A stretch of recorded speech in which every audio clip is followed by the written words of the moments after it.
Buenas tardes para todos. Les cuento para arrancar que todo lo que van a ver en pantalla es todo textual de las leyes, las declaraciones y de las palabras del léxico de la Real Academia Española. Yo no toqué ni una coma, ni un punto, ni nada, todo es literal. Después yo voy a leer todas estas cosas y voy a ir hablando, aclarando algunas cosas y opinando muchísimo al respecto, y todo lo que voy a ir diciendo sí es a título personal. Pero es importante, sobre todo por las cosas sorprendentes que van a encontrar en la pantalla, que yo no incidí en nada de todo eso, no tergiversé a mi favor nada, eso es todo textual de las leyes, las declaraciones y del diccionario. Y son dos temas. Quizás estaría bueno desarrollar los dos temas y después charlar, porque están muy interconectados entre ellos. Entonces, para que se pueda entender toda la idea completa, quizás sería bueno atravesar los dos temas y después abrir la charla. El primero de los temas es la instrumentación obligatoria de aprendizajes específicos en la Ley 1420 de Educación Común en la Argentina en el año 1884. Con este estudio intentaríamos investigar los orígenes de la instrucción escolar, al menos en la República Argentina, o de lo que sería el servicio escolar obligatorio. Este sistema empieza a funcionar a partir de promulgada la Ley 1420 de Educación Común, y esto sucede en el año 1884. Para darle un contexto a este momento histórico, simplemente voy a citar un párrafo del discurso inaugural de la primera presidencia de Julio Argentino Roca, quien fue presidente por primera vez en el periodo 1880 a 1886. Y lo que dijo en el Congreso de la Nación fue: desde hoy empieza a ejercerse el régimen de la Constitución en toda su plenitud. Necesitamos paz duradera, orden estable y libertad permanente. Y a este respecto lo declaro bien alto desde este elevado asiento, para que me oiga la República entera. Emplearé todos los resortes y facultades que la Constitución ha puesto en manos del Poder Ejecutivo para evitar, sofocar y reprimir cualquier tentativa contra la paz pública. Paz y administración serán mis propósitos.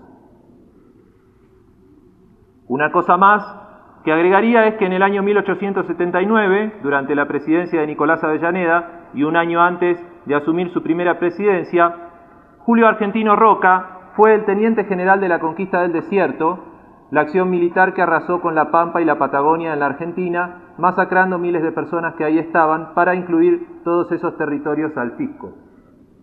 Algunos historiadores lo llaman al general Roca el padre del Estado moderno argentino.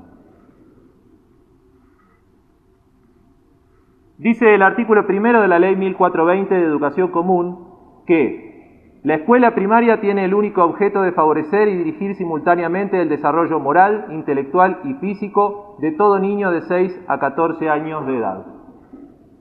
En cuanto a lo intelectual y físico, tenemos la mente y el cuerpo, la clásica división científica del organismo humano.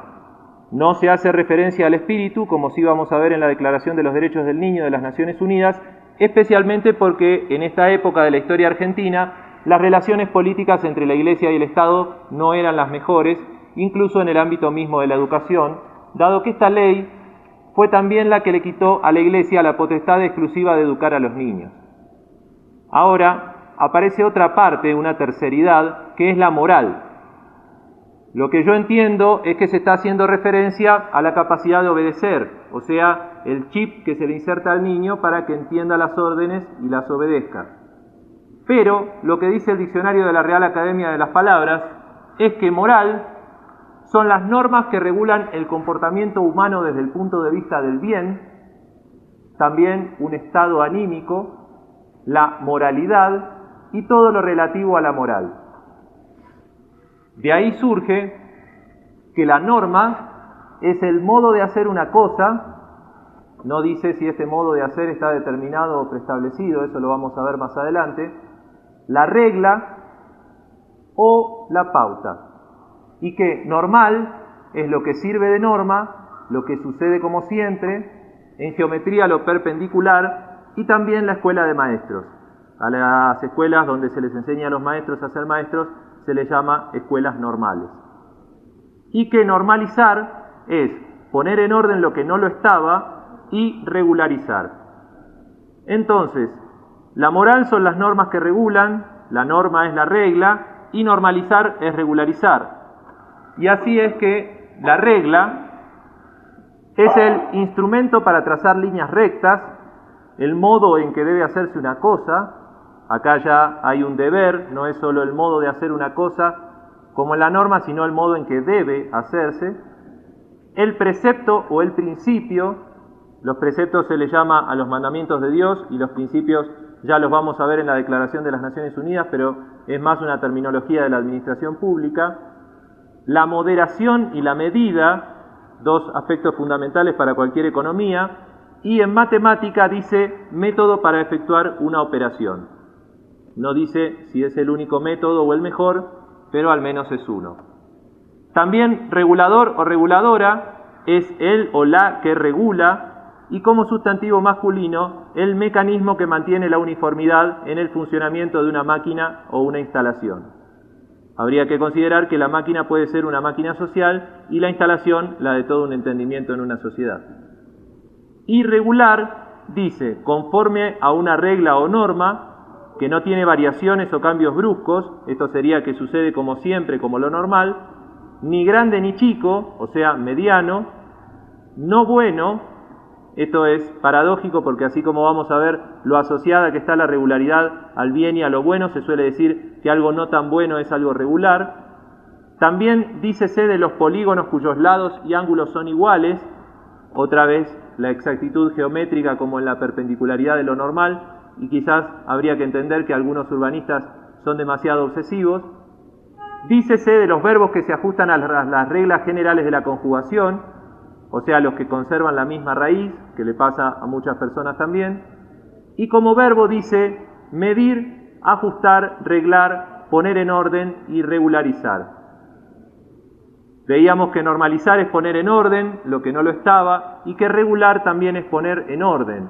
Entonces, el orden es la colocación de las cosas en el lugar que les corresponde, según quien no dice, lo mismo que el método de la regla.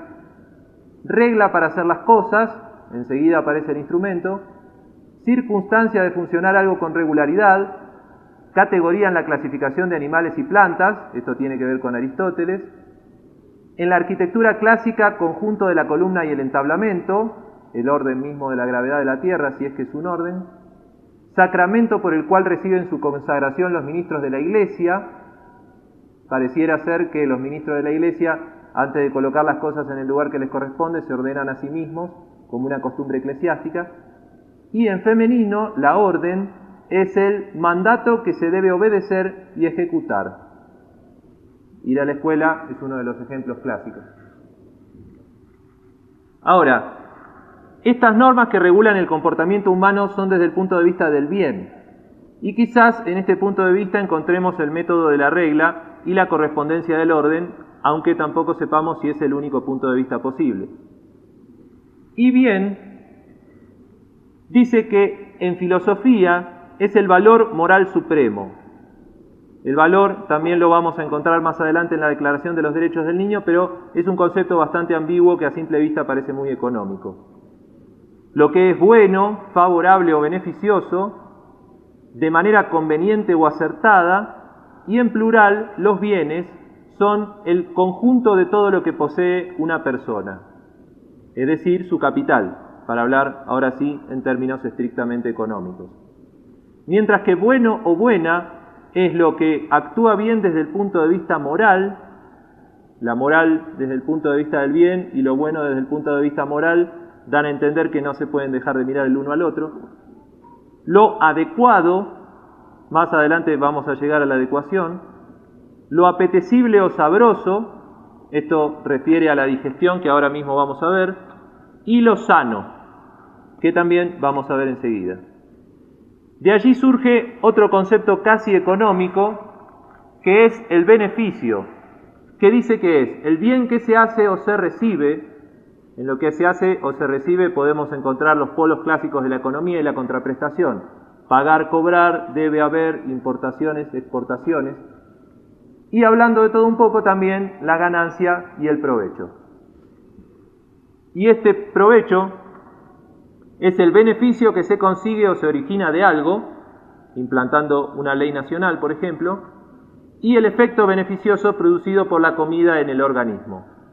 Aquí está la digestión de lo apetecible y sabroso que puede estar lo bueno, que en algunas teorías del canibalismo social se hablaría del buen ciudadano que digiere y a la vez es digerido.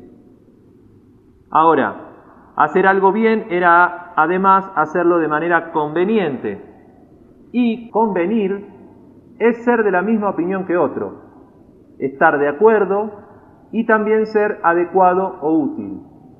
La adecuación y la utilidad las vamos a ver bien desarrolladas en la Declaración de las Naciones Unidas. La convención es la acción de convenir, la Asamblea Nacional, como la que dictó y promulgó esta ley, y la reunión general de los representantes de una empresa. No dice si empresa pública o privada, pero ahora vamos a ver sobre todo las similitudes de ambos emprendimientos.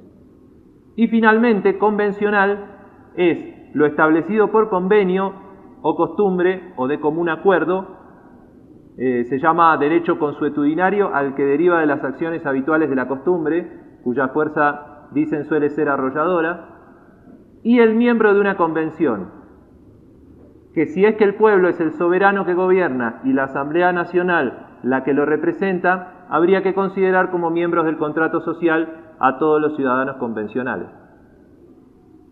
Siguiendo con la ley, vemos que en el artículo 2 dice que la instrucción debe ser obligatoria, gratuita, gradual y dada conforme a los preceptos de la higiene. Acá ya estamos viendo que la obligatoriedad de toda esta instrucción para el desarrollo moral, intelectual y físico está determinada o preestablecida. No es la voluntad propia de los niños la que decide si prestar o no su atención cotidiana a todas estas cuestiones, sino una exigencia. Pero también habla de cómo debe ser dada conforme a los preceptos de la higiene. Y esta es una cuestión fundamental porque la higiene es la parte de la medicina que tiene por objeto la conservación de la salud y la prevención de las enfermedades. Y la salud es el estado normal del organismo, otra vez la norma en un organismo que podría ser el humano, pero también el buen estado físico o moral de una comunidad. O sea, también la higiene del organismo social insiste con el aspecto moral y su buen punto de vista. El estado de gracia espiritual, esto viene con la fe, y la salvación después de la muerte, esto viene después de la fe. A su vez, lo saludable es lo que conserva o restablece la salud, algo de aspecto sano o moralmente provechoso. Acá estaría el fin oculto de todas estas determinaciones que estamos viendo, y lo que de varias maneras estoy criticando se encontraría en este concepto de lo moralmente provechoso. Y así como denunciaba George Orwell en su novela 1984 que iba a suceder en los estados totalitarios de fines del siglo XX, que se iban a empezar a generar entre dos conceptos un tercer concepto simbiótico que haga entender ese nuevo vocablo, pero que impida a su vez rescatar el origen de ese tercer concepto por haberse perdido la significación de los dos primeros, que es lo que está haciendo Google, por ejemplo, hoy en día. Yo intentaría definir algo que podría ser lo moralchoso. ¿Qué serían? Las normas que regulan el comportamiento humano desde el punto de vista del bien y que originan o consiguen un beneficio o una ganancia, para profundizar quizá en el estudio de las modernas teorías en recursos humanos. Ahora, veíamos que la salud era el estado normal del organismo y que ese organismo podía ser humano o social. Entonces, lo orgánico o orgánica, dícese de los seres vivientes, de lo que está formado por partes que constituyen un conjunto. En estas partes, volviendo a la novela de Orwell, podemos ver la responsabilidad social de los totalitarismos en la que cada partícula individual responde a la totalidad del conjunto, y también de lo relativo a los órganos y al organismo. Del organismo dice que es el conjunto de los órganos del cuerpo animal o vegetal y de las leyes por las que se rige. Esto sería un exceso del léxico encargado de la significación de las palabras y dejaría expuesta la intención de someter con la ley a la humanidad hasta hacerla comprender que hasta sus propios intestinos se rigen por leyes, y el conjunto de dependencias que forman una institución. Las dependencias individuales de los que sirven o están subordinados a una autoridad también pueden ser parte de una totalidad instituida.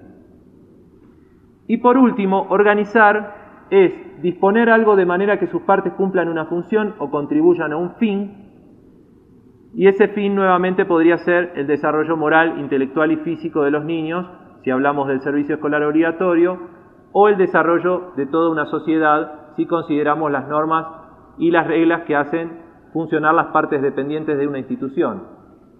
Y esta disposición funcional podría ser la que encuentra el lugar que les corresponde a las cosas, así como poner en orden era propio del regular y el normalizar.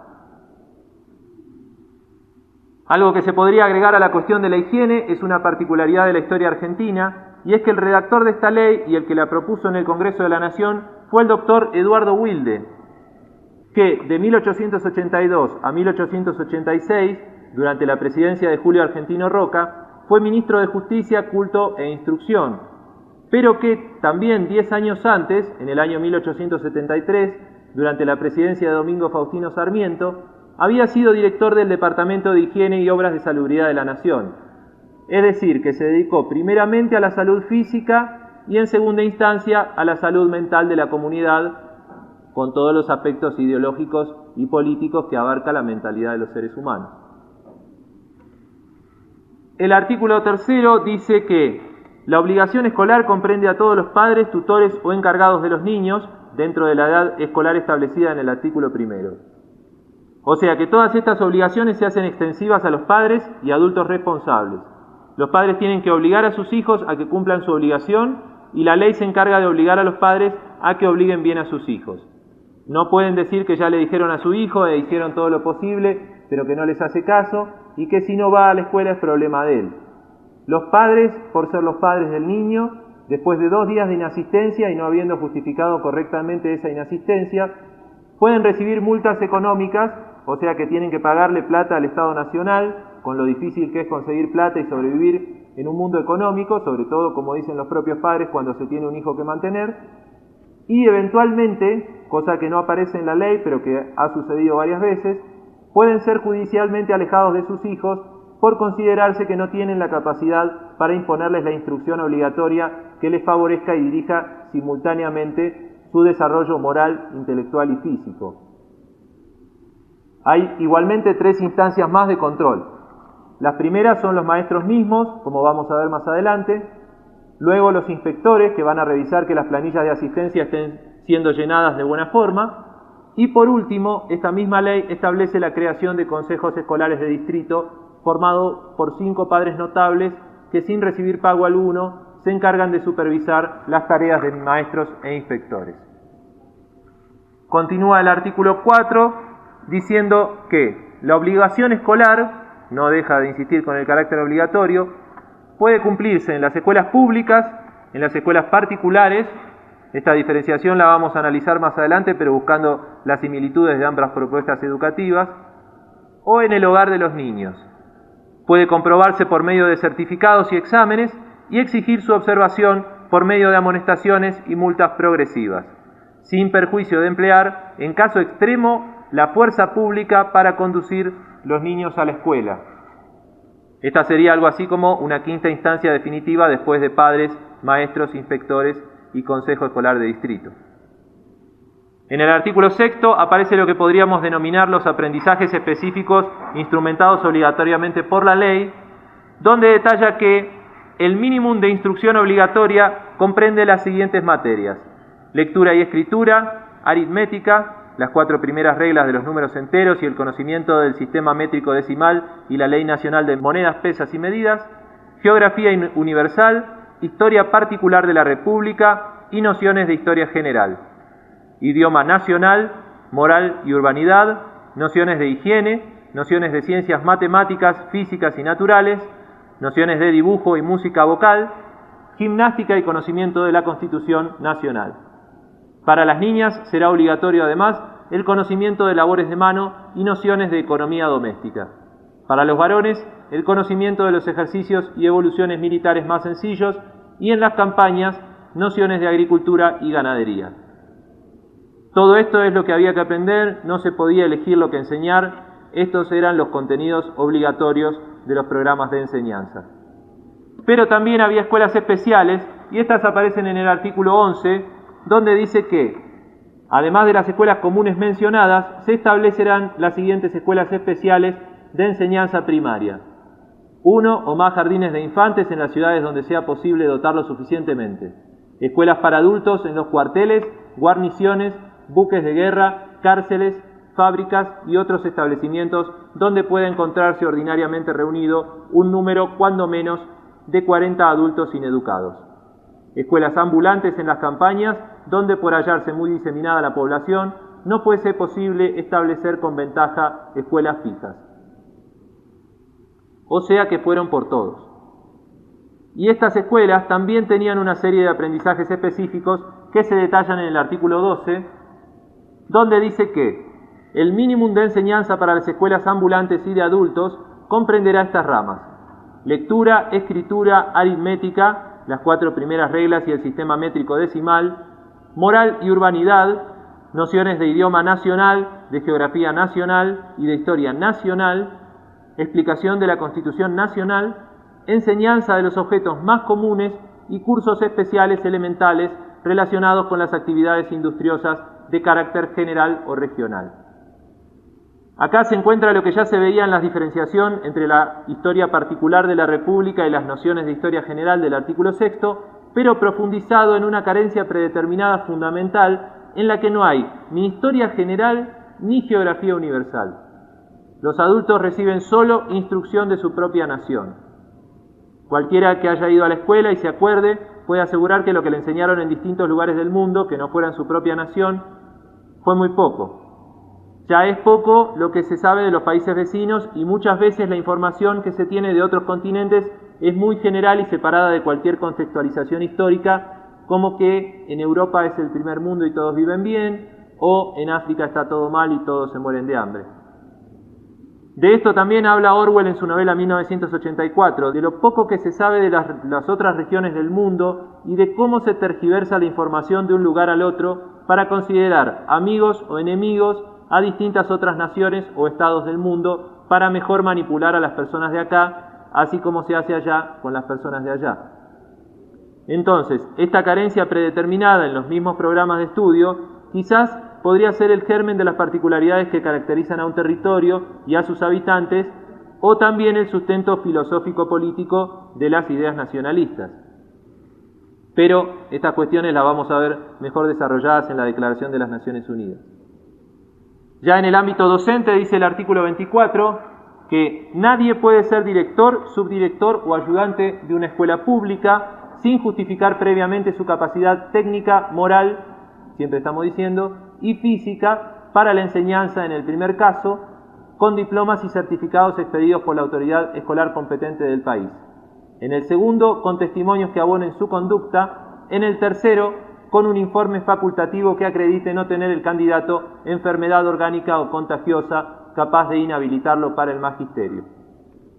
El artículo 25 habla de estos diplomas que justifican previamente las capacidades técnicas, morales y físicas cuando dice que los diplomas de maestros de la enseñanza primaria, en cualquiera de sus grados, serán expedidos por las escuelas normales de la nación o de las provincias. Acá aparece el uso de la palabra normal, como veíamos antes, para nombrar a las escuelas donde se enseña a los maestros a ser normales y a educar con la norma. Los maestros extranjeros no podrán ser empleados en las escuelas públicas de enseñanza primaria sin haber revalidado sus títulos ante una autoridad escolar de la nación y conocer su idioma. Insiste así de manera explícita en la diferenciación nacional que veíamos en los programas de estudio, caracterizando de un modo particular a los maestros nacidos fuera de la nación. Y sigue con las obligaciones de los maestros en el artículo 27 cuando dice que los maestros encargados de la enseñanza en las escuelas públicas están especialmente obligados, primero, a dar cumplimiento a la presente ley y a los programas y reglamentos que dicte para las escuelas la autoridad superior de las mismas. Segundo, a dirigir personalmente la enseñanza de los niños que están a su cargo. Tercero, a concurrir a las conferencias pedagógicas que para el progreso del magisterio establezca la Dirección General de Escuelas. Y cuarto, a llevar en debida forma los registros de asistencia, estadística e inventario que prescriben los artículos 19 y 21. O sea, que tienen que cumplir todas estas obligaciones para poder dar clases, respetando los programas de estudio, controlando la asistencia de los niños con un registro de las faltas e incluso capacitándose para mejor ser funcionales a toda esta instrucción y todo este control determinados por ley. Seguimos con el artículo 67, que dice que toda biblioteca popular fundada en la capital, territorios y colonias nacionales por particulares o asociaciones permanentes tendrá derecho a recibir del tesoro de las escuelas la quinta parte del valor que sus directores comprobasen necesitar o haber empleado en la adquisición de libros morales y útiles, con tal que se obliguen a observar las prescripciones siguientes. Primero, a instalar la biblioteca en un paraje central y en edificios con capacidad suficiente para 50 lectores por lo menos. Segundo, a prestar gratuitamente los libros al vecindario mediante garantías suficientes o facilitar su adquisición a precios razonables. Tercero, a llevar en debida forma sus catálogos y los registros de estadísticas necesarios, proporcionando en periodos determinados a la autoridad escolar respectiva los datos que les fueren solicitados sobre el movimiento de la biblioteca. Lo más importante de todo esto es que no solo los libros tienen que ser morales y útiles, sino que curiosamente esta cuestión no aparece dentro de las prescripciones. Es decir, que es más primera prescripción que las bibliotecas tienen que tener capacidad para 50 personas que el hecho que las fuentes de información al alcance de los estudiantes deben ser redactadas desde el punto de vista del bien. En la Declaración de los Derechos del Niño vamos a ver muchos más aspectos naturalizados que también intentan pasar desapercibidos. Y llegamos finalmente al artículo 70, que habla de las escuelas privadas, que son las no gratuitas. Dice que los directores o maestros de escuelas o colegios particulares tienen los siguientes deberes. Primero, manifestar al respectivo Consejo Escolar de Distrito su propósito de establecer o mantener una escuela o colegio de enseñanza primaria, indicando el sitio de la escuela, condiciones del edificio elegido para tal objeto y clase de enseñanza que se proponen dar. Segundo, acompañar a la manifestación anterior los títulos de capacidad legal para ejercer el magisterio que posea la persona destinada a dirigir la escuela. Tercero, comunicar a la autoridad escolar respectiva los datos estadísticos que le fueren solicitados y llevar con tal objeto, en debida forma, los registros establecidos por los artículos 19 y 21, según los formularios de que serán gratuitamente provistos por la autoridad escolar respectiva. Cuarto, observar las disposiciones del artículo 16 acerca de la matrícula escolar. Quinto, someterse a la inspección que, en interés de la enseñanza obligatoria, de la moralidad y de la higiene, pueden practicar, cuando lo crean conveniente, los inspectores de las escuelas primarias y el Consejo Escolar de Distrito. Y sexto, dar en el establecimiento el mínimo de enseñanza obligatoria establecida por el artículo 6. Es decir, todo lo mismo. Las mismas obligatoriedades que se aplican a las escuelas públicas, que son las gratuitas, son las mismas reglas y contenidos que se establecen para las escuelas particulares o privadas o pagas. La misma normalidad de los maestros, los mismos mecanismos de control y hasta los mismos preceptos. Entonces, ¿qué es lo que diferencia una propuesta educativa de la otra, exceptuando la cuestión económica, después de tanto camino recorrido diferenciando una educación de la otra? Lo primero que se puede buscar es el significado de lo particular, que dice que es lo privativo de una cosa, lo que está bien determinado, ya vamos a llegar enseguida a la determinación, lo privado, y como sustantivo, el particular, dice que es el que no tiene un cargo oficial, el asunto o la materia. De la particularidad dice que es la cualidad que distingue a una cosa de otras. Del particularismo, que sería la doctrina, dice que es el predominio del interés particular sobre el general. El concepto de interés, que suena económico y de hecho lo es bastante, lo vamos a ver desarrollado en su máxima expresión en los derechos del niño. Luego dice que particularizar es detallar, referirse a una persona determinada y también caracterizar o distinguir, y que partícula es una parte muy pequeña de algo y en gramática las partes invariables de la oración. Y acá volvemos a los organismos, donde si ese algo es un conjunto o un todo y esa parte muy pequeña constituye ese todo cumpliendo una función o contribuyendo a un fin, entonces al particularizar se puede estar organizando e incluso se podrían encontrar ciertos aspectos del particularismo en las planillas de asistencia de las escuelas públicas que tan obligados están a llevar los maestros, inspectores y consejos escolares de distrito. Pero también vemos que particularidad es la cualidad que distingue y que particularizar es distinguir. Y distinguir dice que es reconocer como diferente, caracterizar algo. Ya vamos a ver en la Declaración de las Naciones Unidas las funciones del carácter en el derecho a la nacionalidad. También demostrar especial aprecio, otro concepto económico, honrar o premiar, divisar y como pronominal, distinguirse, es sobresalir entre los demás. Y distinto o distinta dice que es lo no igual, el que no es el mismo y lo clara y fácilmente distinguible. Ahora, lo que estábamos viendo, por el contrario, es que todo lo que encontrábamos de obligatorio, programático y estructural en las escuelas públicas también se encontraba en las particulares o privadas. Entonces, la diferencia no es tan clara y fácilmente distinguible. Sabemos que para que a uno se le obligue a que le favorezcan y dirijan el desarrollo moral, intelectual y físico conforme a los preceptos de la higiene, no precisa dinero, salvo el necesario para desplazarse todos los días de un lugar a otro, con todas las complicaciones alimentarias que estos viajes cotidianos conllevan, más todas las cosas que hay que conseguir para llevar adelante los estudios, y que si uno quiere también puede pagar para que su hijo reciba esa misma instrucción de manera particular. Hay quienes dicen que en las escuelas particulares se aprende más y mejor, y esto quizás sea porque las escuelas particulares suelen tener cupos que limitan la capacidad de niños por aula, lo que permite más fácilmente distinguir a un niño de otro, reconocerlos como diferentes, demostrarles especial aprecio y honrarlos y premiarlos para que aprendan a sobresalir entre los demás. Y también se podría considerar que muchos niños que concurren a escuelas particulares viven en espacios bien cerrados y controlados que los acostumbran a permanecer quietos durante horas enteras considerando una idea o un pensamiento, lo que podría contribuir en las aulas a un ambiente más ordenado que facilite la mayor y mejor instrucción. Pero nada de todo esto le daría otro carácter a esta educación particular en cuanto a las cuestiones fundamentales que ya hemos visto. Entonces, quizás en el concepto de lo público podamos encontrar alguna pequeña diferencia, si no más grandes similitudes. Y dice el diccionario que público o pública es lo manifiesto o sabido por todos, manifiesto como las leyes nacionales y las declaraciones del derecho internacional, y sabido por todos como el mínimo de instrucción obligatoria y los contenidos de los libros morales y útiles, que es de todos o para todos. Solo la escuela pública es de todos, en el sentido orgánico de conjunto social formado por partes que lo constituyen, que en este caso sería el Estado, que como organismo institucional permite que sus partes integrantes tengan derecho a no pagar dinero para cumplir ciertas obligaciones, pero también habla de lo que es para todos.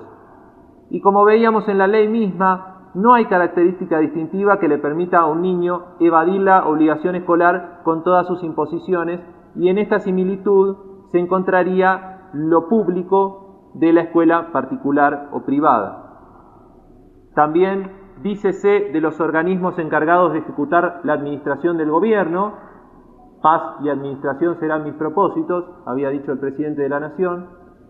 Y por último, como sustantivo masculino, el público, dice que es el conjunto de personas que concurren a un determinado lugar con un fin común. Otra vez, el fin común, que vuelvo a suponer que será el desarrollo moral, intelectual y físico de los niños, en vías de un desarrollo de toda la comunidad, como veremos en la Declaración de las Naciones Unidas. Y así llegamos finalmente a las determinaciones. Del mismo modo que lo particular estaba bien determinado y particularizar era referirse a una persona determinada, el lugar al que concurren este conjunto de personas con un fin común, que podrían ser por caso todos los niños de 6 a 14 años de edad, también está determinado. Entonces, nuevamente dice el diccionario que determinar es expresar los términos en que tiene que hacerse o considerarse una cosa. Esto es lo que me preguntaba con la norma y la regla, de si el modo de hacer estaba preestablecido, y sí lo está cuando hay una determinación.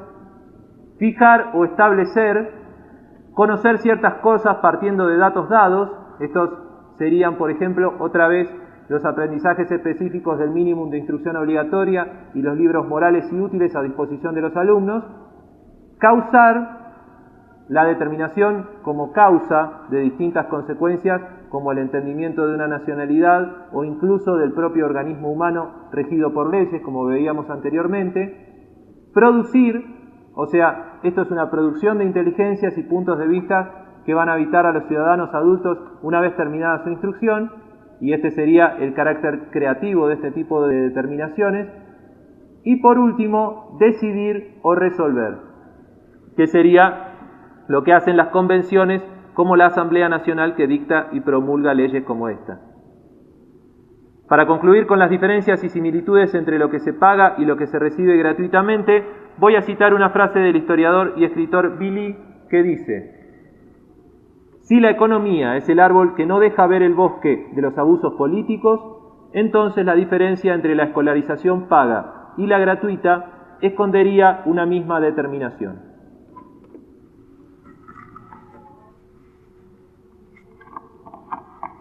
Bueno, eso sería el tema primero, que está específicamente basado en la República Argentina, pero tengo entendido que hay leyes de este tipo en todos los países. Sería de averiguar en cada uno de los países cuál fue la ley que metió de un momento para el otro a todos los niños en una escuela. Creo que se puede encontrar fácilmente esa información, si bien generalmente no es muy difundida. Por lo menos esta ley en Argentina no se conoce mucho. Ahora pasamos al plano internacional. Esto sí es para todos en el mundo. Y es la utilización del individuo como elemento para el desarrollo social en la Declaración de los Derechos del Niño de las Naciones Unidas de 1959. Primeramente, para darle un contexto a esta Declaración de los Derechos del Niño, quisiera hablar de lo que son las Naciones Unidas. Esta es una organización que surge a partir de un conflicto bélico que es la Segunda Guerra Mundial.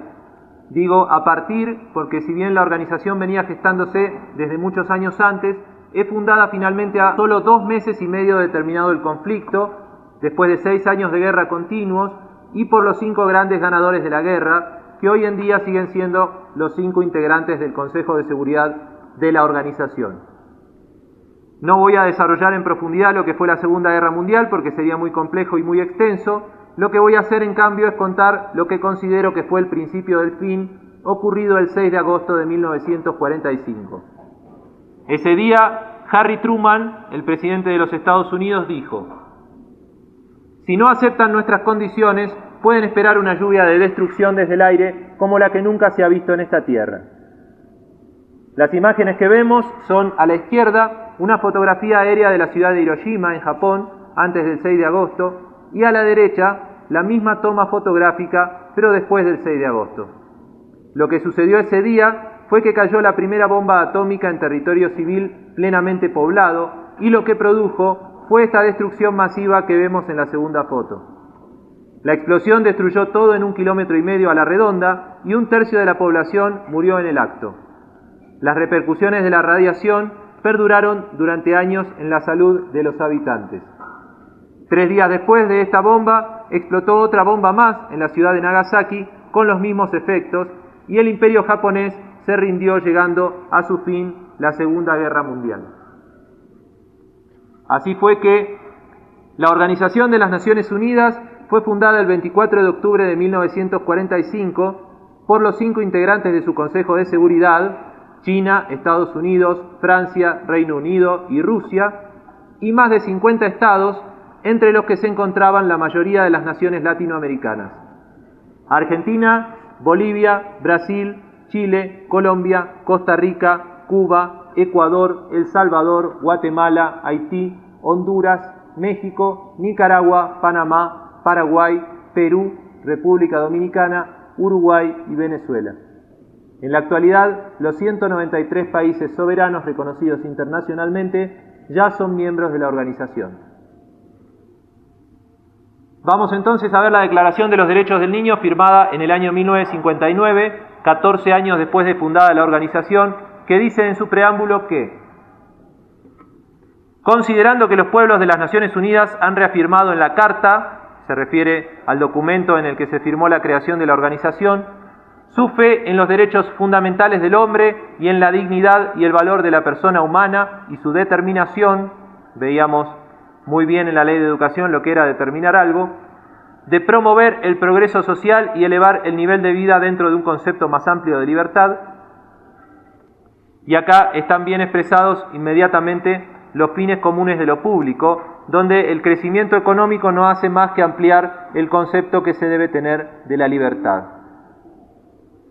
Algo que habría que considerar es que cuando se habla de derechos fundamentales, está haciendo referencia a la Declaración Universal de Derechos Humanos, firmada también por las Naciones Unidas en 1948, en la que la organización establece para toda la segunda mitad del siglo XX y lo que va del siglo XXI, lo que en el ámbito legal se conoce como justnaturalismo o justnaturalismo, o también derecho natural, que son la serie de derechos que se dice que el ser humano tiene por su humanidad misma, que son intrínsecos y por tanto inalienables, que tienen mayor valor jurídico que el derecho positivo de las constituciones republicanas e incluso muchas constituciones, como la que surgió en la reforma de 1994 en la Argentina, reconocen en su texto de manera explícita estos convenios internacionales. De todos modos, ninguna ley nacional de ningún Estado parte de la organización puede ir en contra de un principio establecido como derecho humano. Por todo esto es que resulta tan difícil poner estos derechos fundamentales en cuestión, ya que negarlos sería como negarle a un ser humano su humanidad misma, lo que en las doctrinas humanistas equivale a quitarle a la persona su propia vida.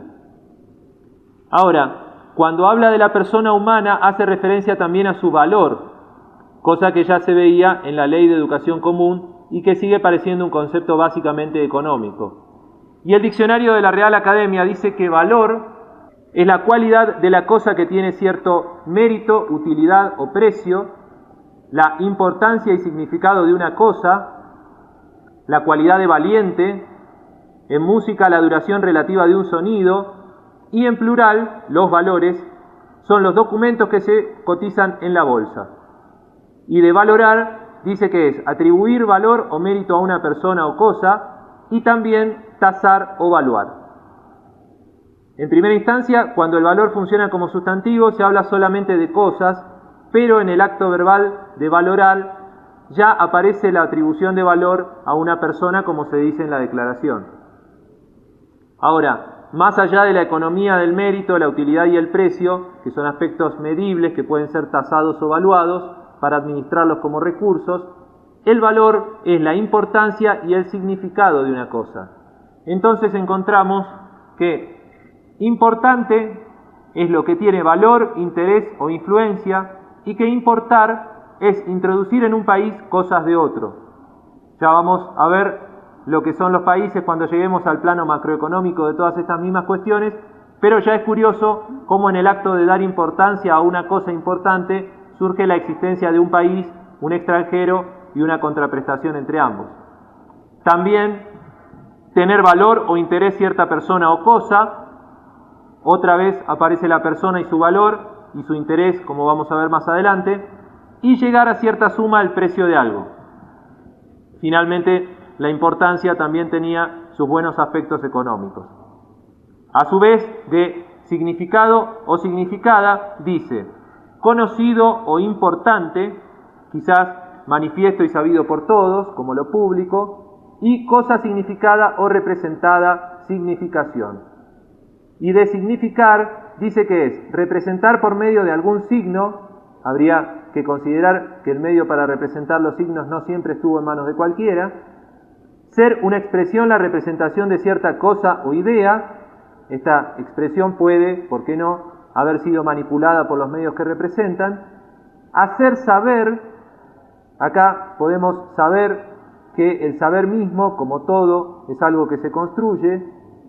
Tener importancia, este sería el valor económico necesario para comunicar una idea, o el mérito, la utilidad y el precio que se pagan para significar algo, o el valor mismo que llegan a tener los significados en la ideología de los recursos humanos. Y por último, hacerse notar por medio de la propaganda, incluso en las páginas de un diccionario.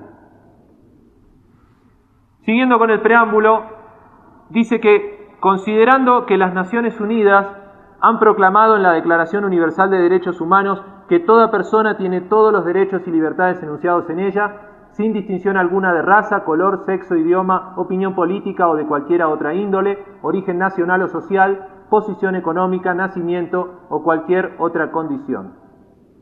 Más adelante vamos a ver estas distinciones cuando analicemos la discriminación y las diferencias, pero el hecho de que nadie quede afuera de todas estas disposiciones no debería ser considerado bueno o malo en sí mismo, sino después de estudiadas las disposiciones mismas.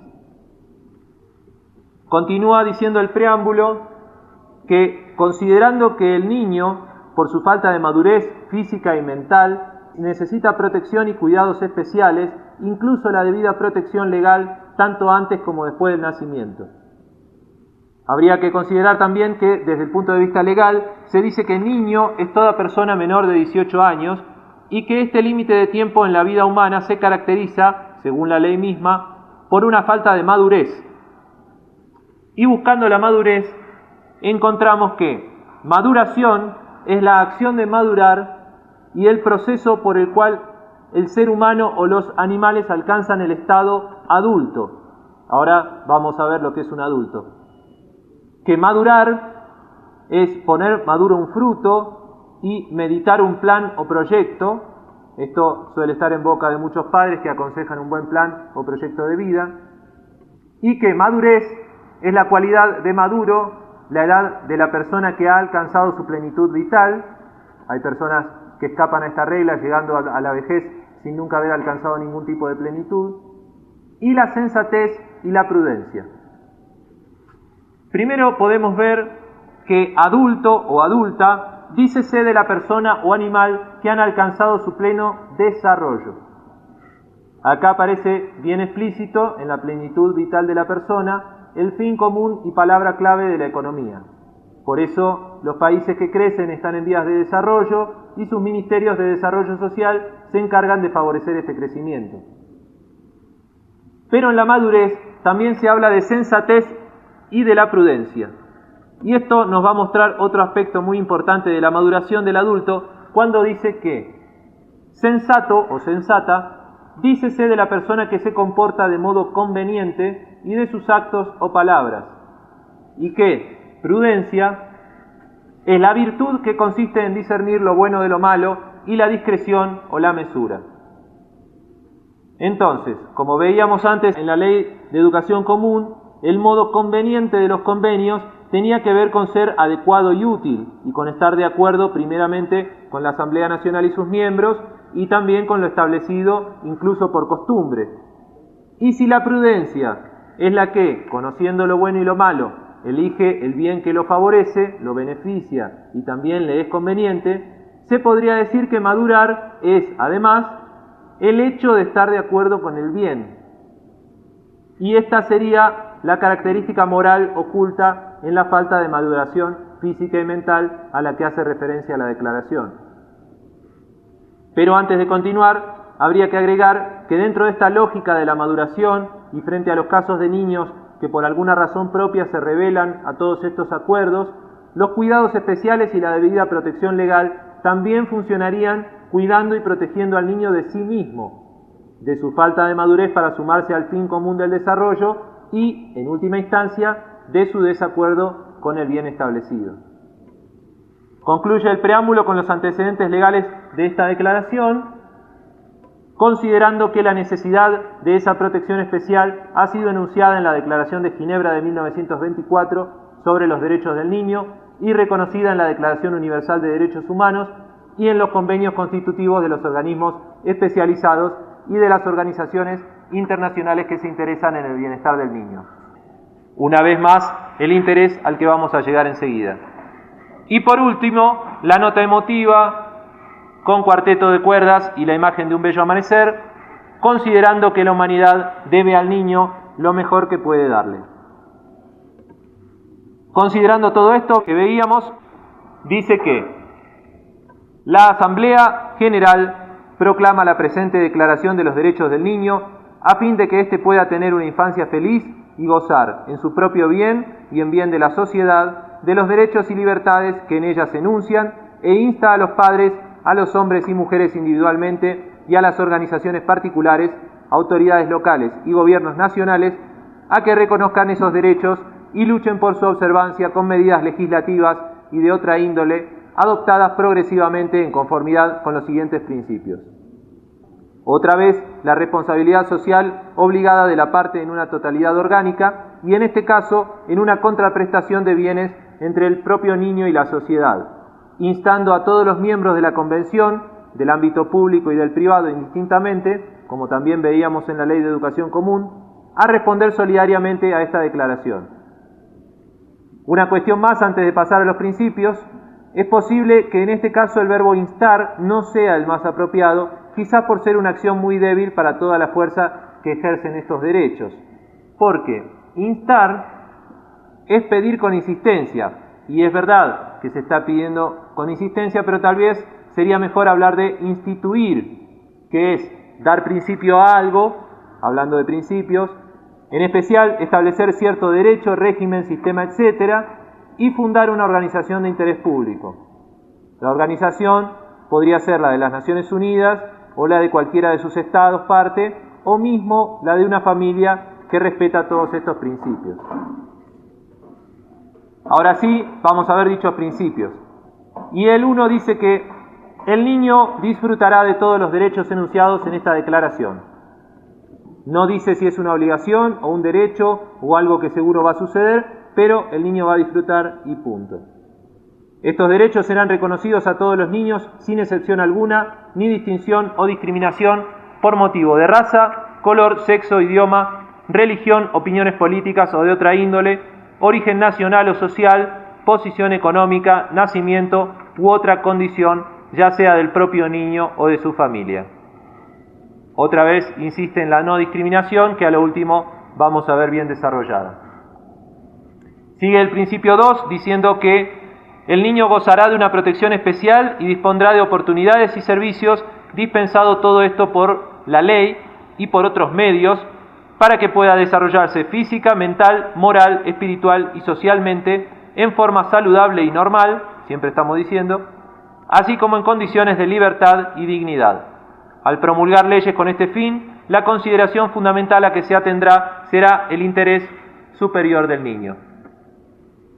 Bueno, primeramente, estos servicios de los que dispondrá el niño habría que advertir que van a tener una contraprestación, eso ya lo vamos a ver más adelante.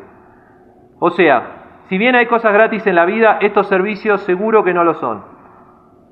También habla del desarrollo físico, mental y moral, que ya veíamos en la Ley de Educación Común, a los que agrega el espiritual y el social. Ahora sí es necesario referirse al desarrollo de la fe y la esperanza del espíritu, sobre todo a nivel internacional, para el buen funcionamiento de las conciencias. Y por último aparece por primera vez el moderno concepto de desarrollo social, refiriéndose a lo que ya veníamos viendo en varias oportunidades como el fin común al que la humanidad debe encaminarse, para incluir al niño en su propio bien y en bien de la sociedad, como decía anteriormente, en la totalidad orgánica de la sociedad como parte responsable. Otra cosa muy importante de este principio es que la consideración fundamental a la que hay que atenerse, que es el interés superior del niño, es un concepto que vuelve a aparecer más adelante cuando se habla de la educación del niño, pero que inunda por completo la Convención sobre los Derechos del Niño de 1989, también firmada por las Naciones Unidas, sucesora de esta declaración que estamos viendo, sin explicar en ningún momento, en ninguno de los dos convenios, cuál es el significado de dicho interés superior. Se presenta todo el tiempo como un bien que debe prevalecer, como una parte de una moral incuestionable, pero nunca se dice lo que es. Y sin embargo, aparece justificando y dando fundamento a todo lo que se decide establecer como obligación o como derecho. Entonces podríamos ir al diccionario de la lengua española para al menos saber qué quieren decir estas palabras para el léxico de la Real Academia. Y dice que interés es el valor o importancia que tiene una cosa para alguien. Ya veíamos los aspectos económicos del valor y la importancia, y la cosa que también podía ser una persona. La actitud de la persona a quien le importa cierta cosa, o cierta persona, claro. El beneficio o el provecho. El beneficio producido por un capital colocado a determinada tasa bancaria. Y en plural, los intereses serían los bienes o el capital. Bien concreto ahora sí lo económico del interés en estas últimas acepciones.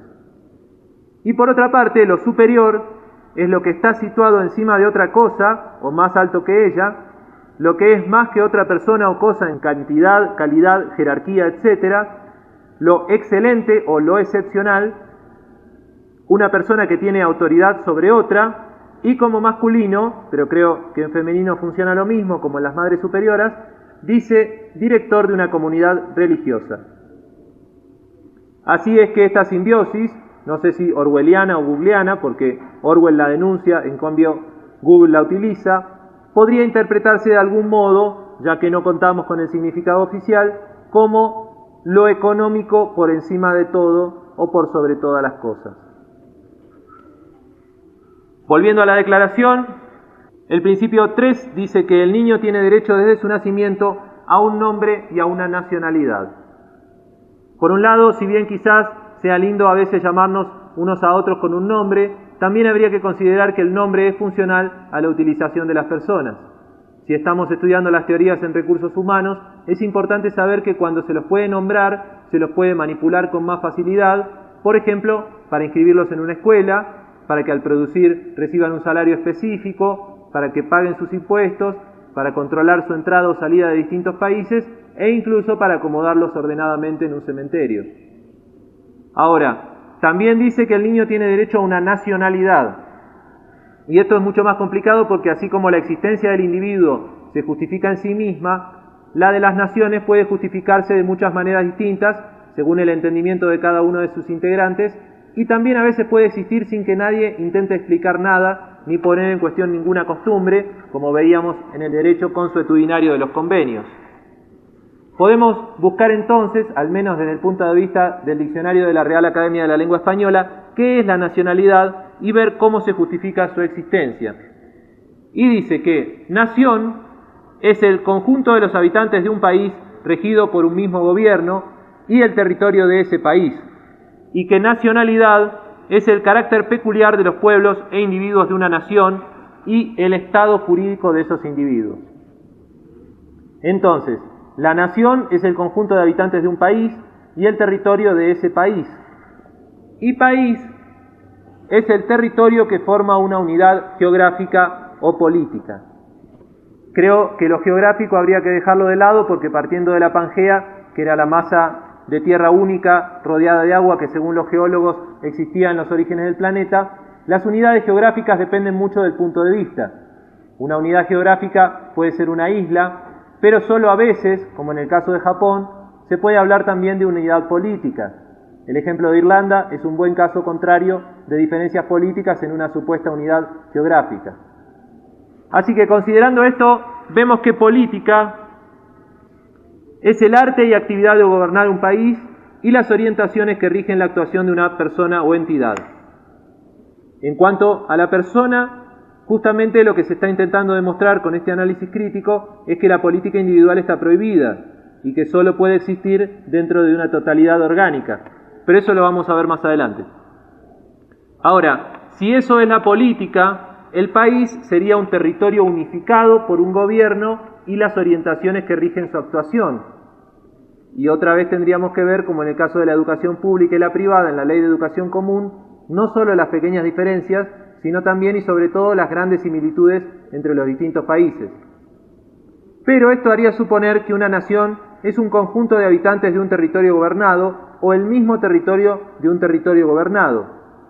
Y así pareciera que todos los caminos nos conducen al rey de Roma. Esto le daría al niño el derecho a nacer en un territorio gobernado que le brinde un estado jurídico, como dice en la definición de nacionalidad, también funcional a la utilización de las personas como el nombre, pero no explicaría la existencia misma de la nacionalidad y, en definitiva, a qué cosa es que el niño tiene derecho. Quizás en el carácter peculiar de los pueblos e individuos podamos encontrar lo propio de la nacionalidad. Y dice en carácter que es la manera de ser que distingue a una persona o cosa de otras. Acá aparece ya no el modo o la manera de hacer, como en la norma o como en la regla, que era el modo en que debe hacerse una cosa, sino la manera de ser, que sería como hablar de la forma del acto frente a la forma de la existencia. Y si ya veíamos que estos modos de hacer o en que deben hacerse las cosas estaban finalmente preestablecidos o determinados justamente en las leyes, habría que ver si esta manera de ser también está preestablecida. También dice que es el conjunto de rasgos o cualidades que indican la naturaleza de las personas o cosas, la energía o la entereza, el signo de escritura y la letra de imprenta. Y en caracterizar dice, describir a una persona o cosa por sus rasgos distintivos y también vestir, maquillar, etcétera, a alguien para que represente cierto papel. Esto puede suceder en el teatro, pero en el caso de que estas formas de la existencia estén también preestablecidas, podría funcionar en el diseño gráfico de toda una comunidad. Lo que surge de estas definiciones es que el carácter es el conjunto de rasgos y que caracterizar es describir a una persona o cosa por sus rasgos.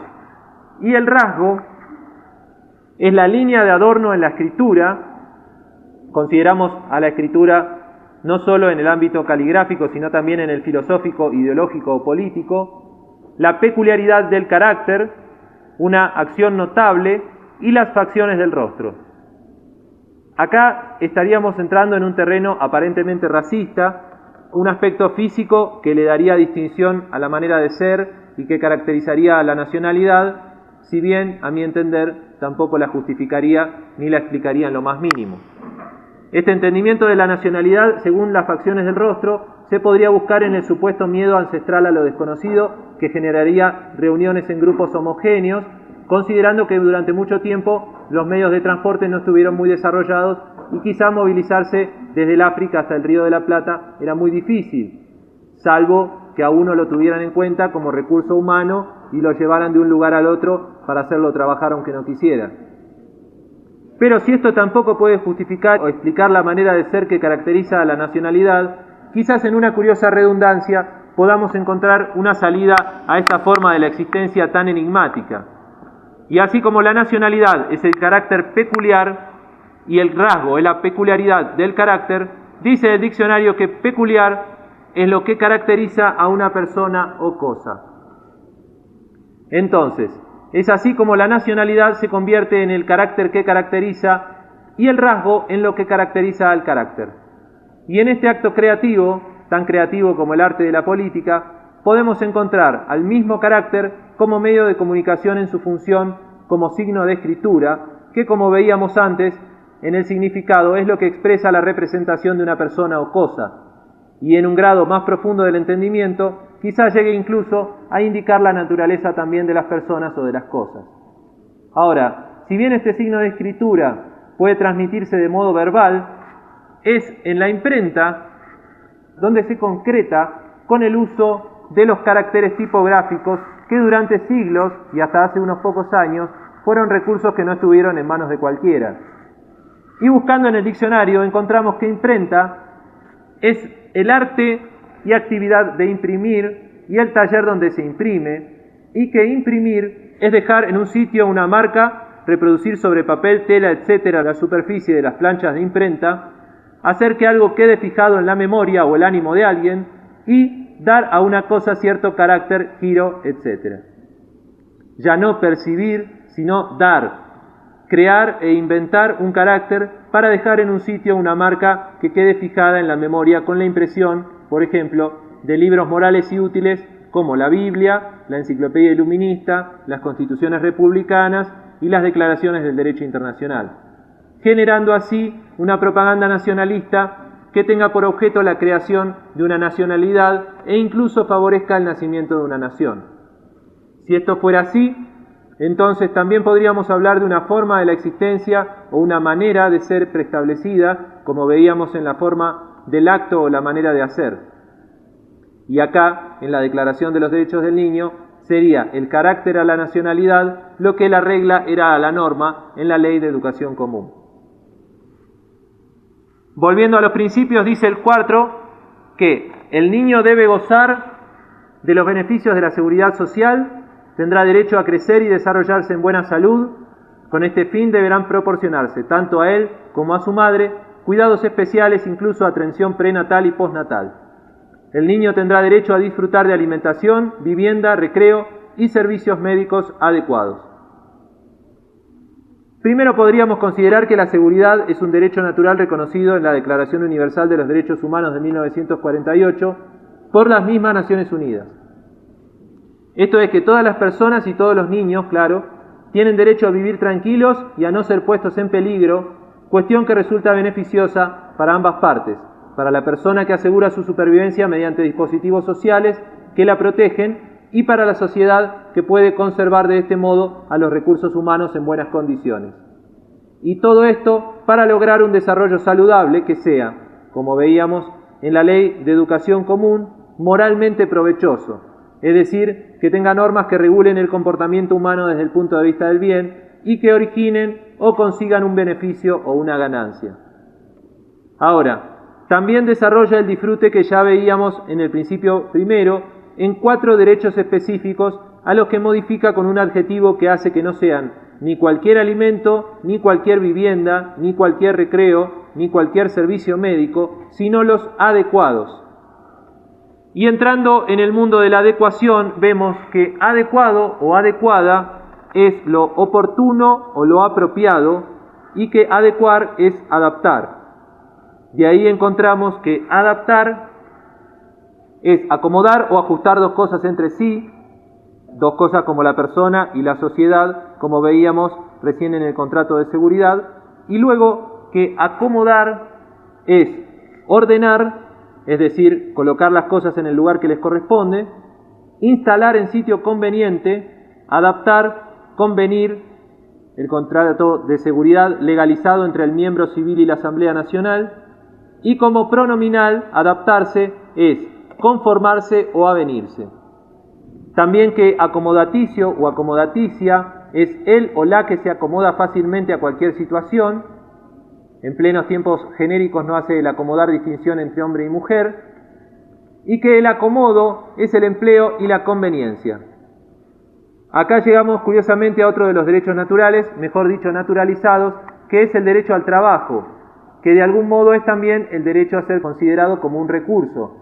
Porque emplear es usar o utilizar y ocupar a alguien en cierto trabajo, y empleo es la acción de emplear o el uso y la ocupación o el destino. Y quizá, si el destino, como dicen, está escrito, se lo pueda leer y estudiar y poner en cuestión y criticar para entender la naturaleza de todos estos beneficios y así poder decidir si son derechos o abusos encubiertos, considerando para este análisis indispensable la propaganda laborista que vienen desarrollando la Iglesia y el Estado desde hace miles y cientos de años respectivamente. Pero siguiendo con la adecuación, decía que adecuado o adecuado es algo apropiado, y apropiado o apropiada es lo adecuado para un fin o un uso. Acá aparece en una misma definición el objetivo y medio para lograr el objetivo, o sea, el desarrollo como fin y el uso como recurso para alcanzar el desarrollo. Y por último vemos que adecuado o adecuada también es lo oportuno. Y oportuno o oportuna es lo que se hace o sucede cuando conviene, siempre el convenio ante todo, y lo ocurrente o lo ingenioso. Y que oportunismo, como doctrina de vida, dice que es la actitud del que se acomoda a las circunstancias, sacando de ellas el mejor beneficio posible. Dicen que cada uno sabe lo que le conviene, pero si la política pudiera ser no solo las orientaciones que rigen la actuación de una entidad, sino también las de una persona, no como parte de una entidad, sino como un todo en sí misma, quizá este saber tendría la oportunidad de no ser tan adecuado, aunque no garantice ni el desarrollo ni la supervivencia de la persona. Otra cosa que habría que recordar antes de continuar con los principios es que la segunda acepción de la palabra bueno o buena, después de que actúa bien desde el punto de vista moral, es precisamente el hecho de ser adecuado. Siguiendo con el principio 5, dice que el niño física o mentalmente impedido o que sufra algún impedimento social debe recibir el tratamiento, la educación y el cuidado especiales que requiere su caso particular. Simplemente encuentro que a los impedimentos físicos y mentales se les suma un impedimento que es social y que se va a sufrir, al contrario de los derechos que se dice que van a ser gozados. Y a estos impedimentos sociales, que podemos imaginar como una inmoralidad o una amoralidad o una rebeldía o como cualquier voluntad que no respete las reglas, se les va a aplicar, previo a la educación y el cuidado especiales que corresponden a todo niño, un sistema o método para curar enfermedades o plagas, lo que en terminología médico-psiquiátrica y en el diccionario se llama comúnmente tratamiento. En el principio 6 se dice que el niño, para el pleno y armonioso desarrollo de su personalidad, necesita amor y comprensión, los factores emocionales de toda economía. Siempre que sea posible, deberá crecer al amparo y bajo la responsabilidad de sus padres, y en todo caso en un ambiente de afecto y seguridad moral y material, ante el peligro siempre latente de la rebelión. Salvo circunstancias excepcionales, no deberá separarse al niño de corta edad de su madre. La sociedad y las autoridades públicas tendrán la obligación de cuidar especialmente a los niños sin familia o que carezcan de medios adecuados de subsistencia. Para el mantenimiento de los hijos de familias numerosas, conviene conceder subsidios estatales o de otra índole. Cuando habla del amparo y la responsabilidad de los padres, creo que se está haciendo referencia al abastecimiento y al control de la educación de los niños como gérmenes de la civilización, y en este aspecto los padres cumplirían un rol simplemente administrativo, que también les permitiría practicar en pequeña escala la responsabilidad social a la que deben responder como partes integrantes de la totalidad orgánica del conjunto social. Por otra parte, los niños que no hayan tenido la fortuna, como se dice comúnmente para insistir en la economía de la vida, de nacer en una familia bien instituida, serán adoptados por una o incorporados en las filas de alguna institución pública. Habría que considerar al respecto que muchas veces se les han quitado los niños a los padres que intentaron autogestionar el entendimiento de lo que son los medios adecuados de subsistencia, por no corresponder estos con los parámetros de adaptabilidad que el mismo sistema establece para sus pequeños recursos humanos. Cabe agregar que, según la citada Declaración Universal de Derechos Humanos, la familia es el elemento natural y fundamental de la sociedad y tiene derecho a la protección de la sociedad y del Estado. Es decir, que toda persona menor de 18 años, todo niño, tiene el derecho y la obligación a la vez de crecer en una institución familiar que refleje en sus costumbres cotidianas las determinaciones de la institución social y que le sirva de recurso económico para su desarrollo, todo esto considerado como parte de la naturaleza humana misma y por lo tanto de carácter incuestionable. Con el principio 7 volvemos a la cuestión específicamente educativa, cuando asegura que el niño tiene derecho a recibir educación, que será gratuita y obligatoria, como vemos también a nivel internacional, por lo menos en las etapas elementales. Se le dará una educación que favorezca su cultura general y le permita, en condiciones de igualdad de oportunidades, desarrollar sus aptitudes y su juicio individual, su sentido de responsabilidad moral y social, y llegar a ser un miembro útil de la sociedad. El interés superior del niño, otra vez el misterioso fundamento de lo económico por sobre todas las cosas, debe ser el principio rector de quienes tienen la responsabilidad de su educación y orientación. Dicha responsabilidad incumbe en primer término a sus padres. Como veíamos en la Ley de Educación Común, los padres están obligados a obligar a los niños a cumplir todas estas obligaciones. El niño debe disfrutar plenamente de juegos y recreaciones, los cuales deben estar orientados hacia los fines perseguidos por la educación.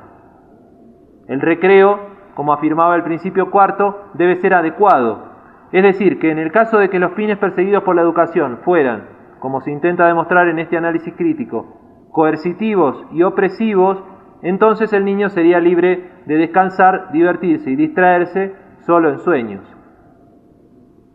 La sociedad y las autoridades públicas se esforzarán por promover el goce de este derecho.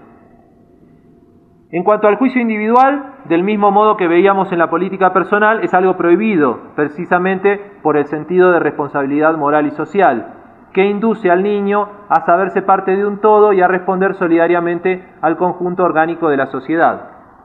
Y en el objetivo explícito de convertirse en un miembro útil de la sociedad, podemos encontrar finalmente la conformación del recurso humano, de la utilización del individuo como elemento para el desarrollo social que cuestionábamos en un principio. Antes de continuar, sería de destacar que así como los impedimentos sociales se dice que se sufren, este derecho se dice que se goza, cuestión asociada comúnmente al placer.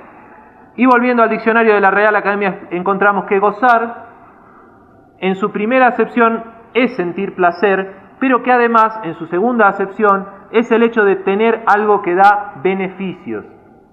Y esto haría referencia a lo conveniente que puede llegar a ser toda esta instrucción para el niño adulto que pretenda capitalizar sus conocimientos para mejor vender su fuerza de trabajo como recurso humano y así progresar en la sociedad y conseguir una posición que le permita seguir obteniendo beneficios y gozando de ellos.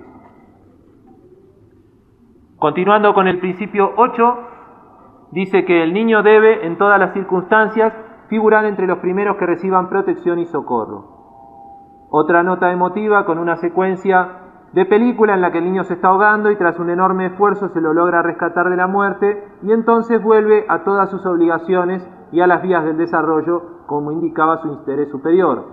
No se tenía que morir, tenía que ser un miembro útil de la sociedad. De todos modos, quizás sería muy difícil ante una situación límite elegir darle la mano a un niño desconocido mientras se ve unirse a nuestro amigo más querido, jerarquizando así la cuestión de la edad o la falta de madurez, como se habla en esta declaración, por sobre cualquier tipo de afinidad o cariño que se pueda tener por una persona en particular. Sería, de alguna manera, otra de las formas de la responsabilidad social por sobre el juicio individual.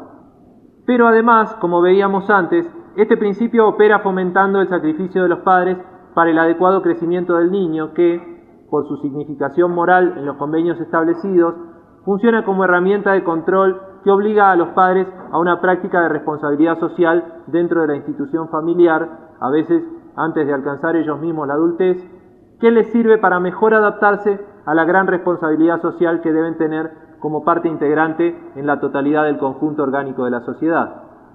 Y entonces, cuando un padre dice que no le importa a él, es decir, su propia existencia, sino solamente su hijo, de algún modo se estaría convirtiendo en vocal de las Naciones Unidas y estaría concretando este principio hasta las últimas consecuencias, incluso cuando utiliza a su propio hijo como escudo humano para justificar todas sus acciones cotidianas de las que ya está cansado, pero a las que prefiere acostumbrarse por el bien del niño y de su interés superior. Llegando al principio 9, vemos que el niño debe ser protegido contra toda forma de abandono, crueldad y explotación. No será objeto de ningún tipo de trata, no deberá permitirse al niño trabajar antes de una edad mínima adecuada, en ningún caso se le dedicará ni se le permitirá que se dedique a ocupación o empleo alguno que pueda perjudicar su salud o su educación o impedir su desarrollo físico, mental o moral. Acá habría que considerar una cuestión fundamental, que es que si fuera cierta la teoría que estamos intentando demostrar, que todas estas leyes y declaraciones, todas estas normas y reglas, todos estos principios preestablecidos y determinados, lo que generan es la utilización del individuo como elemento para el desarrollo, como recurso humano, entonces esta declaración sería una trata de niños. Sería estar valorando al niño, convirtiéndolo en un capital y capacitándolo para que se lo pueda comprar en el mercado laboral, e incluso para que él mismo pueda autogestionar su propia venta, pidiendo un trabajo y naturalizando así la necesidad de trabajar para existir y el uso de las personas para el desarrollo. Entonces, si esta teoría fuera cierta, este principio sería una hipocresía verdaderamente horrible. Y así sería preferible el abandono a toda esta serie de protecciones abusivas, como cuando el sistema penitenciario abandona a un preso al dejarlo en libertad. Por otra parte, no permitir que el niño trabaje antes de una edad mínima adecuada es también decir que hay una edad mínima adecuada para empezar a trabajar, naturalizando nuevamente el derecho al trabajo, como está explícito en los preceptos de la Iglesia, en las constituciones republicanas y en la Declaración Universal de Derechos Humanos, y también asegurar, mediante la educación obligatoria, la capacitación de los pequeños recursos humanos para de este modo acelerar las tecnologías del sistema productivo con recursos humanos de calidad. Por último, el principio 10 dice que el niño debe ser protegido contra las prácticas que puedan fomentar la discriminación racial, religiosa o de cualquier otra índole. Debe ser educado en un espíritu de comprensión, tolerancia, amistad entre los pueblos, paz y fraternidad universal, y con plena conciencia de que debe consagrar sus energías y aptitudes al servicio de sus semejantes. Vamos ahora sí, después de tanto oír hablar de la discriminación, a ver qué es lo que significa. Y dice el diccionario de la Real Academia que discriminar es diferenciar o discernir, y también la famosa acepción de dar trato de inferioridad por motivos raciales, religiosos, etc. Ahora, en la primera acepción de la palabra está diciendo que discriminar es diferenciar, y diferencia es la cualidad o circunstancia por las cuales una cosa no es idéntica a otra, la discrepancia entre dos o más personas, y en matemática el resultado de una resta. Entonces, si cuando una cosa no es idéntica a la otra se las puede diferenciar, vamos a ver qué significa este adjetivo que hace la diferencia. Y dice que idéntico o idéntica es justamente lo exactamente igual o muy parecido. Pero que identidad, el sustantivo, además de la cualidad de idéntico, es también el conjunto de caracteres y circunstancias que distinguen a una persona o una cosa. Y ahí vuelve a aparecer la diferencia y la discriminación dentro mismo de lo idéntico. De este modo, en la búsqueda de los alcances de la discriminación mediante la diferencia, nos encontramos con una contradicción muy importante que de alguna manera tiene que ver con aquel principio tercero del derecho al nombre y a la nacionalidad que tienen todos los niños, porque si bien la identidad es lo distinto, lo idéntico es lo igual. Y este doble juego que tolera la diversidad de identidades dentro de lo idéntico se concreta en los documentos de identidad que los ciudadanos tienen la obligación de tramitar y de llevar consigo y que dan testimonio fiel de su existencia jurídica, que los hacen ser ellos mismos y que los distinguen de cualquier otra persona, pero que a la vez los hace ser idénticos a todos los ciudadanos de la nación que les corresponde por nacimiento o naturalización. Este mismo movimiento lo podemos encontrar en la identidad de cada uno de los estados parte de las Naciones Unidas, con sus caracteres y circunstancias que los distinguen de los demás, y en lo idéntico de todos ellos como partes de la humanidad toda y de sus principios preestablecidos y determinados por convenios como esta Declaración de los Derechos del Niño. Y en el concepto de lo muy parecido, que aparece en lo idéntico, podríamos encontrar la frontera lógica que haría posible la convivencia de lo idéntico y la identidad sin entrar en tanta contradicción. Pero todavía queda un camino por recorrer en el mundo de la discriminación, y es el de la discrepancia, que puede surgir entre dos o más personas al haber diferencias. Y el diccionario dice que discrepar es el hecho de estar en desacuerdo las cosas o las personas. Y esto haría que el no discriminar fuera tampoco diferenciar, ni discrepar, ni estar en desacuerdo, lo que sería muy adecuado a una convención que pretenda establecer los criterios de normalidad e instrumentar las reglas que determinen la moral vigente, fomentando un espíritu de comprensión, tolerancia, amistad entre los pueblos, paz y fraternidad universal. Y así llegamos finalmente al servicio, que cuando en el principio segundo decía que el niño iba a disponer de servicios, ya advertíamos que estos servicios no iban a ser gratuitos. Bueno, cuando el niño alcance la plena conciencia de su adultez, deberá consagrar sus energías y aptitudes al servicio de sus semejantes, para hacer efectiva la contraprestación. Y según el diccionario de la Real Academia de la Lengua Española, el servicio es la acción de servir, la organización destinada a satisfacer necesidades públicas o privadas. Volvemos a encontrar una enorme similitud más entre los ámbitos públicos y los privados, como la Ley de Educación Común. El conjunto de cosas que se emplean para algo, como la vajilla, el estado de criado o sirviente, el acatamiento a alguien y un retrete, un baño. De servidor o servidora, no hace tampoco diferencia de género, dice que es la persona que sirve a otro o a una entidad, otra vez privada o pública, y un criado o un sirviente. De servidumbre dice que es el trabajo propio del siervo, parecería ser un acto fallido sobre el que vamos a volver enseguida, el estado o condición de siervo y el conjunto de criados de una casa. De servil dice lo de siervo y que se humilla ante los poderosos o los adula. De servilismo, que sería la doctrina filosófica, dice que es la cualidad de servil, o sea, la filosofía que tiende a humillarse ante los poderosos y adularlos. Y de servir, como verbo, dice que es ser apto para cierta función, como las aptitudes que se deben consagrar al servicio de los semejantes, ser soldado en actividad, estar al servicio de alguien, traer a alguien bebida o comida a la mesa, rendir culto a Dios desempeñando el sacerdocio, y como pronominal, servirse es utilizar a una persona o cosa como medio o instrumento para cierto fin.